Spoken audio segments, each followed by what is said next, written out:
We're here to talk about ferrets. And so the first thing we want you to know about owning a ferret is just kind of like, what are your purchase considerations? What's owning a ferret like, and what do you need to know for sure? So the first thing that I would suggest we talk about is, what do you want to do with a ferret if you own a ferret?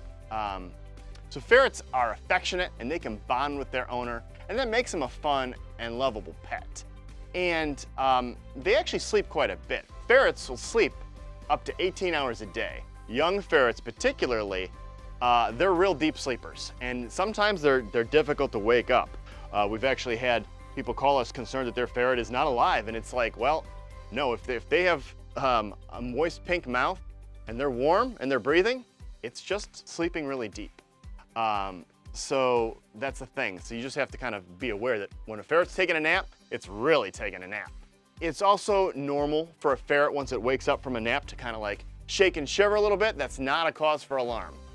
The ferrets are going to be quiet for a lot of the day, but then when they are awake, they're going to be pretty active. This ferret is awake and he's very curious, and that's the normal ferret behavior.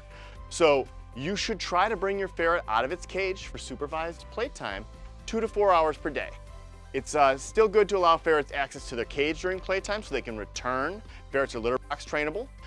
Ferrets are also pretty smart and they enjoy puzzle-style toys. Now, when you're exercising your ferret, you can actually bring it outside, but it's important to only do so on a harness, and you should actually practice using the harness with your ferret inside for probably about a week to make sure that he's not going to be able to slip out. Ferrets are often compared to kittens. They are playful, curious, highly active, and sociable, even as adults. And they are quick learners, and they can be trained to do tricks and come when called, and they have pretty interesting personality. They're fairly fearless. When you take your ferret out of the cage, they could jump around and twist and really seem really excited about that. That is normal behavior. So that's a big deal. Now, who's going to care for the ferret is a large consideration. Ferrets can be a good pet for children, but especially younger children are going to require adult supervision to ensure that the ferret and the child are playing nicely together. Although children should be involved in the care, it's not realistic to expect that they're going to do everything. There's a bit of a dual training process while you teach the child how to safely interact with the ferret, and you're teaching the ferret basic manners. Ferrets can quickly get into dangerous situations. They are intensely curious, nearly fearless, and highly persistent, and they have the ability to squeeze into very small openings. These traits could lead to serious injury or death, so it's very important that someone's got eyes on the ferret at all times when it's out. Little things on the floor, erasers, plastic children's toys, things like that are also choking hazards.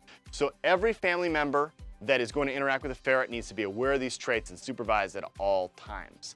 Mouthing and biting is part of the normal ferret behavior. Ferrets might play in the same rough manner that they play with each other. And so it's important that if your ferret's getting nippy, that you do put them in their cage and do a timeout so that you're teaching them that the biting is not appropriate behavior. This is another reason why that supervision aspect with children is so important. Financial aspects are a big consideration when you're owning a ferret. People often look at ferrets as an alternative to a dog or a cat due to maybe apartment housing restrictions or their work schedule or the overall commitment of pet ownership. But ferrets do have some financial costs associated with their ongoing care. They need a high-quality ferret-specific diet, they need toys for mental stimulation, and they do need to go to the veterinarian for regular preventative care. All the ferrets at Petland have been neutered and descented, and they have a distemper vaccine, but you are going to take your ferret to a veterinarian and get its rabies vaccine after it's 12 weeks of age. Ferrets also need an escape-proof, ferret-appropriate cage for their main house. This is not the sort of pet that you should leave unsupervised. It should not be free roaming because you need to know where your ferret is. Ferrets can get into ductwork, and one of the main reasons that ferrets pass away in a ferret owner's home is that they'll get under your couch cushions and then you sit on them. One of the biggest things that we suggest is that when your ferret is out and about, you have a bell collar on them so you know where the ferret is at. If it somehow got out of sight, you can hear where it's at moving around.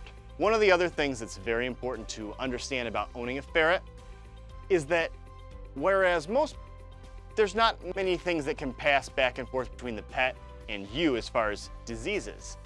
Ferrets actually can catch a cold from you. So if you have a cold or a cough or a respiratory infection of some sort, you should not be the person that's hanging out with the ferret, because you can absolutely give your ferret a respiratory infection just by interacting with it if you have a cold. Similarly, friends, neighbors, anybody who's gonna come over and mess with your ferret, if they look sick, don't let them mess with your ferret, because they could get your ferret a cold, and that's no fun. One of the things that some pet owners may want to know about is if they already have a dog or a cat, can they also own a ferret? And the answer is yes. The key is that you do have that ferret appropriate main home base that is the ferret's cage. And that is where the ferret is when you're not supervising. But a lot of ferrets and cats are friends. You definitely want to supervise that initial interaction. And certainly if your cat only wants to hunt the ferret and can't play nice, well then you're not going to allow them to interact. Similarly, many dogs will get along fine with a ferret. Certain breeds with a higher prey drive, that might not be the best choice. But you're not allowing your ferret to just roam around your house the way you would a dog or a cat anyway. So if the ferret is going to be secure in its main ferret home and only allowed out during supervised playtime, a lot of times it can successfully integrate into a household that already has pets. One of the coolest things about ferrets, because they're social, is that when you are first getting your ferret, you might only get one. But ferrets, unlike other types of small animals that are territorial, ferrets will appreciate the addition of another ferret friend later in life. So that means that you could get a ferret today, and you may think about the housing situation where you'll get a cage big enough to have 2 or 3 ferrets in it.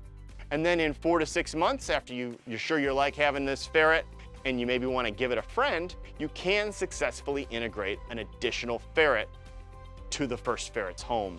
And in most cases, that works out just fine. You have to supervise their interactions initially and make your introduction outside of the main habitat initially. But ferrets are social and they like to have friends. And that also helps with the meeting the mental stimulation needs of your ferret to give them a friend or two. So those are some of the purchase considerations about owning ferrets. If you have any other questions about ferret ownership, we encourage you to come to the store, interact with our ferrets, and speak with a pet counselor.